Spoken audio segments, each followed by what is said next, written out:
Hey everybody, welcome to this show. I am excited about Dr. O'Neill. She is an expert in longevity, regenerative medicine, and today we are going to talk about a very exciting topic that I feel like is often not talked about. But before that, Dr. O'Neill, give us your 76-second bio. Okie dokie. So I'm from Boston, trained in medicine in Boston, where and also have a long history in performance. So basically in coaching and participating in elite level sports. And that brought me into wellness and physiology and sent me to med school. Yeah. Ultimately going to med school, thought that we were going to be healing diseases and learned all about internal medicine and studied that, wanted to go into cardiovascular medicine, but ended up shifting focus and doing longevity medicine, which I really think of as prevention. So true prevention. You hear a lot about prevention, but what is true prevention? That's the most important thing that we can do. That would mean that people weren't getting sick as often as they are. And we know that that hasn't changed, particularly in lieu of the pandemic. So, and from a cardiovascular point of view, like longevity, like if you really want to push for longevity, you got to work on the cardiovascular system. So it kind of worked out, you're working on the cardiovascular system. It's growing up in the Harvard system of the Brigham at Mass General and all these hospitals in Boston, everything was focused on heart. Time is muscle, get to the hospital, 20 minutes to the cath lab, you name it, right? But if you back it up and you take away cardiovascular, because you could say cerebrovascular, peripheral vascular, you can use vascular in any organ system, renovascular, right? It's really the vascular that's the common thread. And when I think about the blood vessels, or any vessel, lymphatics as well, that circulate as the highway through the body, the key thing is, what are they doing? They're circulating this really special system, the immune system. And their goal is to bring the Department of Defense, the immune system that defends our body against everything. Their goal is, the goal of the vascular, the highway, is to make sure that every organ and every cell, if we go from cell health to tissue health to organ health, right? The goal of the vascular system is to provide the immune system access to defend and to make sure that each cell, each organ, each tissue is functioning well. Yeah, it all flows, they all flow and work together. Dr. O'Neill, you are an athlete, or you were an athlete, or you're still an athlete? Still an athlete. Won a gold medal in October. Wow, in what? At the head of the Charles Regatta in Boston. Okay. So been competing for 40 plus years, and we still got it. Wow, nice. Congratulations. It's kind of fun, Congratulations. It's amazing. Yeah, now I can say I interviewed a gold medalist. Exactly. Yeah. So the topic that I'm excited about, that I feel like not many are talking about, is the immune system. And from a root cause point of view, we know that the immune system is responsible for two things. So many just know the immune system is fighting against diseases, but the reality is it's fighting against diseases, it's defense, but also it's repair. It helps us. It's totally repair. It's all about repair and prevention. So how do you look at, or how do you approach optimizing your immune system for longevity? Okay. So there are basics. You've got to start with basics. No matter what organ, heart, brain, neurodegenerative diseases, cardiovascular degenerative diseases, peripheral vascular, whatever it is, you've got to understand that there are basics that need to happen. You never want a leaky vessel, a leaky blood vessel, because if you have a leaky blood vessel, this immune system that you just spoke about, that's there not only to protect you and fight for you, it's also there to adapt and to help you heal, right? So it's really adaptive. It fights when it needs to. It's smart. Everything in medicine now is about smart, small molecules, right? So these smart, small molecules of the immune system that are circulating through the vascular vessels, right, are basically there to adapt. We're going to fight when we need to fight, but we're going to be friends when we need to be friends, right? There are going to be points where we're going to fight like crazy and we're going to keep going. And until you pay attention to your symptoms, we're going to keep telling you that we're fighting for you. But at some point, the immune system is going to take you out, put you in bed like when you get the fever and you can't move anymore. It's going to say, you're done. Rest and repair. And then the immune system shifts and it basically helps you heal. It's adaptive. It can be maladaptive or it can be appropriately adaptive. That's the best thing about the immune system. What does it need? It needs oxygen, but oxygen alone can't always get where it needs to go, because during the fight, we know how much of a storm gets created, right? There's a lot of dust that goes on when the immune system is fighting for your health. So that has to be cleaned up. So in order to prevent the blood vessel from taking the hit, if the blood vessel takes the hit, then there's a leaky blood vessel. Then you end up with brain dysfunction. You end up with heart dysfunction. You end up with muscle dysfunction, liver dysfunction, pick the organ.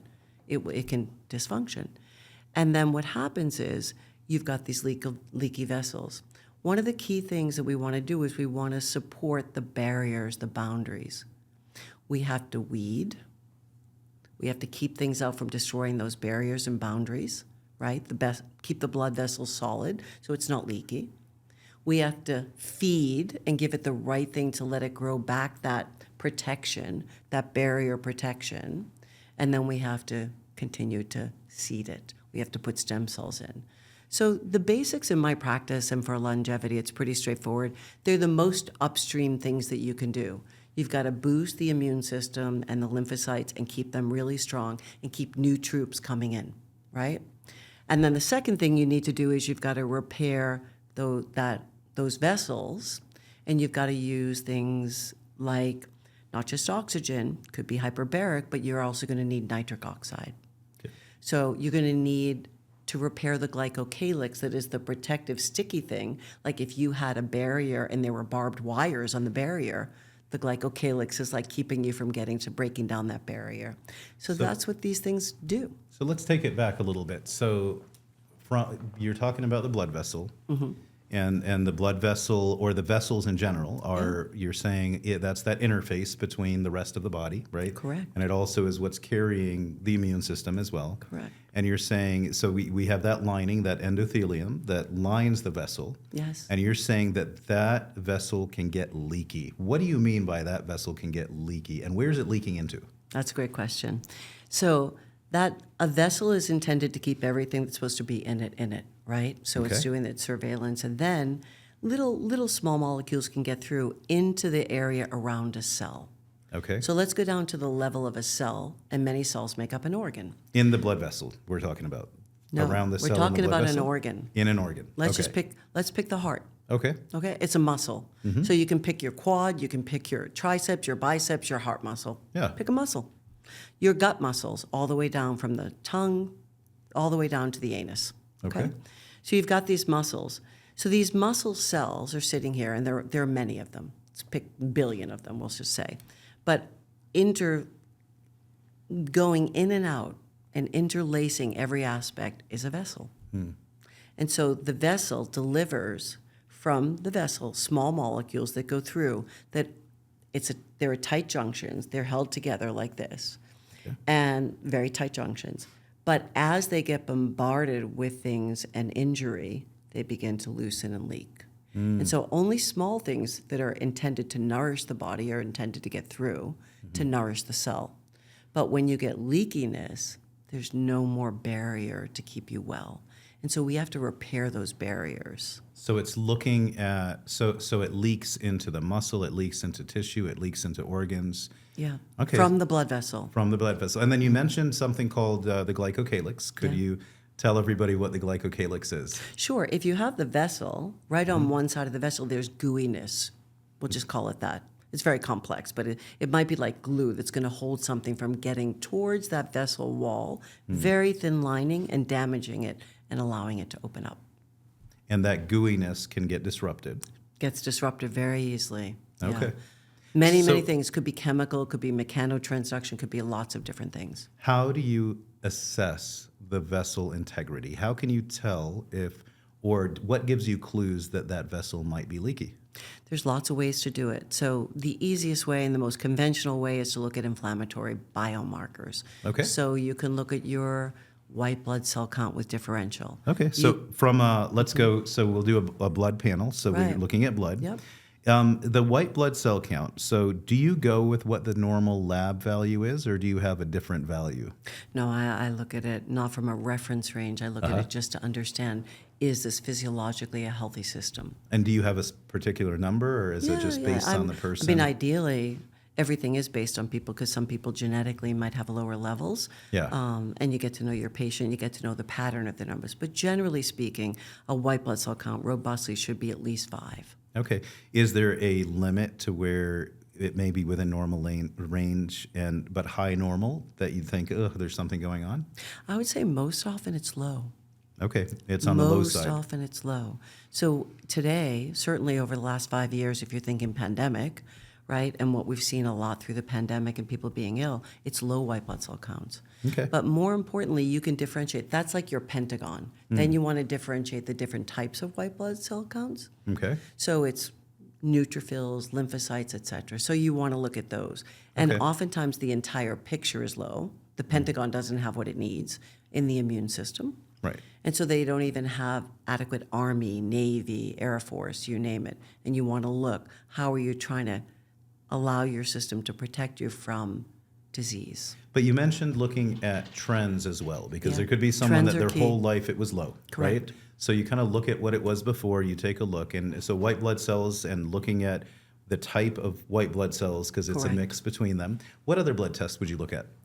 You could look at C-reactive protein. It's an Okay. inflammatory marker. And we do the high sensitivity, High right? sensitivity CRP. always. You got to compare apples to apples, so do HS-CRP. Okay. Secondarily, ferritin. Ferritin. Which is, Ferritin is another acute phase reactant, which means it reacts when there's inflammation. but ferritin also is iron stores, right? Yeah, Okay. iron store. So there's balance that you need in all of these numbers. And if they're high, then you think. So if it's that high, you ferritin think is there's high. something going on. There's definitely something going on. What range of ferritin do you look at as, this is kind of high? Over 100. But I often see these days people that are between 350 and 600. Yeah, and so that's the thing. So even the labs, some labs say 200 and 300 are normal. That's right? correct. So that's kind of where you have to know optimal versus optimal levels. And they could have iron overload, right? You got to work that up and make sure it's not 100%. iron overload, right? Okay, so we got white blood cells, we got high sensitivity CRP, we got ferritin. What else do you look at? Uric acid, Uric acid, nice. What range are you looking for with that? 4, roughly around 4.0. And you're seeing, with all of the bombardment from the vascular to the liver, because the livers are a big organ of elimination. So uric acid is not just gout, huh? No. Okay. Anything but gout in my mind. Right. Right? It's a precursor Yeah. to a lot of free radicals, oxidative stress, etc. The leftover from the battle that the immune system's trying to have to protect you. Because in a battle, you make waste, right? So the immune system comes in, the white blood cells, etc. They are trying to protect you and defend, and then trying to heal. And ultimately, there's waste product. And generally, that's free radicals, oxidative stress, things that cause rusting, so to speak.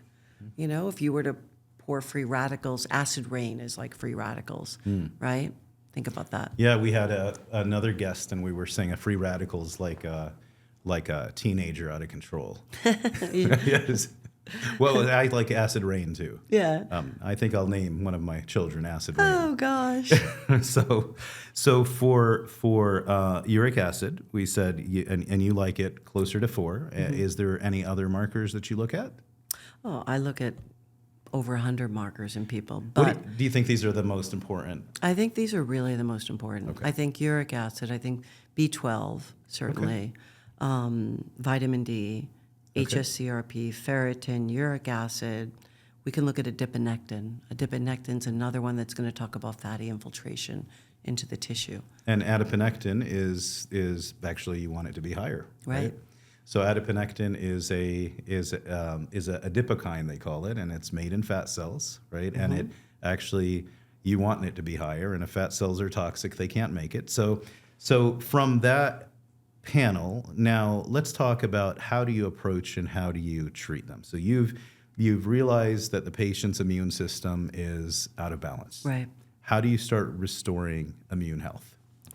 Right. So, real basics. I I have 4 principal things that I use in my practice to start with. I believe in oxygenation. I don't think we have enough oxygenation. So number 1, oxygenation. Number 1 would be oxygen, and along with that is nitric oxide. Okay. Right? And that's, again, with the advent of Viagra and tadalafil, we learned about PDE5s and ensuring NO, nitric oxide is present, all of that. It just goes to show you that the vasculature, in order those little capillaries to be open and flowing and delivering immune and oxygen to the tissues and taking away the waste, we need NO to protect the blood vessel. Yeah, it's pretty interesting that you actually need nitric oxide to release oxygen, and your oxygen could look normal, but you just can't release it to tissue. So oxygenation. So you make sure you try to optimize NO. How do you help them with NO? We have HBOT in our office, in our clinic. And that's hyperbaric oxygen therapy. Correct. That's oxygen under pressure. Correct. Where you actually get oxygen in the plasma, not just in the red blood cells. Exactly. So you significantly so you're using hyperbaric oxygen as part of your protocol. 100%. And are you giving them like a nitric oxide booster before that? Before and after, but I'm really a believer in daily. The more things Okay. that you do continuously, the better health you're going to have. So it's not just about getting into the hyperbaric chamber or getting a little extra oxygen. It's how are you going to be doing this over time. So I work a lot on breathing as well. So that making sure that people breathe, they aren't mouth breathers, right, and that they're opening up their entire palate in order to bring oxygen in. We work on a lot of that. So oxygen's pretty key, and I think airway breathing, circulation, and then the circulation and the immune system. So for the immune system, the goal is really to make sure that the lymphocytes stay healthy throughout your life. Okay. Because they're the ones that are keeping all of those things, all of the microbes that your body's seen from in utero, birth, and beyond, all of the bugs that you got too exposed to when you were eating dirt as a child, and when you went to preschool and you brought everything home to your family, you have a memory for all of those things. But when you get hit with more and more microbes, exposed to more and more microbes, again, other things can reactivate. So we know that even some of the herpes viruses remain latent in your endothelial cells for life. And so if the immune system gets overwhelmed, they can reactivate. So using things to boost immune health is really important. Anything that affects, anything from the thymus gland, right? So thymic peptides, orally or injectably we use. We also use astragalus. Okay. So because that also can improve the life of the lymphocytes and the health of the lymphocytes. And that's the primary system that we're trying to optimize. So number 1 was oxygenation. What's number 2? Number 2 would be NO. Nitric oxide. And we're not giving, for the audience, we're not giving nitric oxide. We're giving the body the ability to make Correct, of course, nitric always. oxide more efficient. You want the body to work for you. How do you normally supplement, or how do you support NO? So you can take supplements orally, or you can take them as chewables or as things that you swallow. Okay. There's many ways to do it. Yeah. Yeah, but you do have different supplements that you use to help Correct. both systems, the endothelial nitric oxide synthase and the nitrite, right? And the glycocalyx. And the glycocalyx as well as part of it. Okay, so what is the third one? And then the third one would be 2 things that I use. I mean, they're not like, I don't really prioritize things, and I'm not a hierarchical kind of person. Right. But that's okay. No particular order. It depends on the patient. Okay. I don't have a one-size-fits-all program. Everything's very personalized. Okay. So the immune health with anything thymic, anything astragalus, and then lastly would be some type of... Is that 3, thymic, astragalus, and They're you're all the working on the same. thymus. Tell us about the thymus. The thymus gland is pretty robust at birth and then involutes by your late teenage years. And is it gone? It's not really gone. You can upregulate it and you can get it to work a little bit, but it's kind of quiet. I mean, it just becomes senescent or old and doesn't really produce the same youthful, kind of immune. So we all have a thymus still. We all have a thymus, yeah. Okay. Yeah. But you kind of do things to help boost the thymus or wake up. And you mentioned what were the 2 things that you said to support it? Thymic peptides. Okay. Is there a particular... thymosin. Okay. One of my favorites is thymosin alpha-1 or thymosin beta-4. Okay. And these are two orphan peptides available. They've been studied all around the world, and they're available here. Okay. They're not big pharma, but they're great. They're small molecule peptides. Why is nobody talking about this? Everybody's talking about this. I've been teaching at conferences. I've been teaching at conferences on this since probably 2015, 2016. Why is nobody talking about this in the conventional medicine space? They should be. They should be. All of my friends from the thymic world are they're all studying it in the conventional space. So you have a group of thymic friends. I do. Okay. I so do. so to you it's like, man, thymus is like what we talk about every day. Every day. Love it. What was number 4? And then number 4 would be glutathione.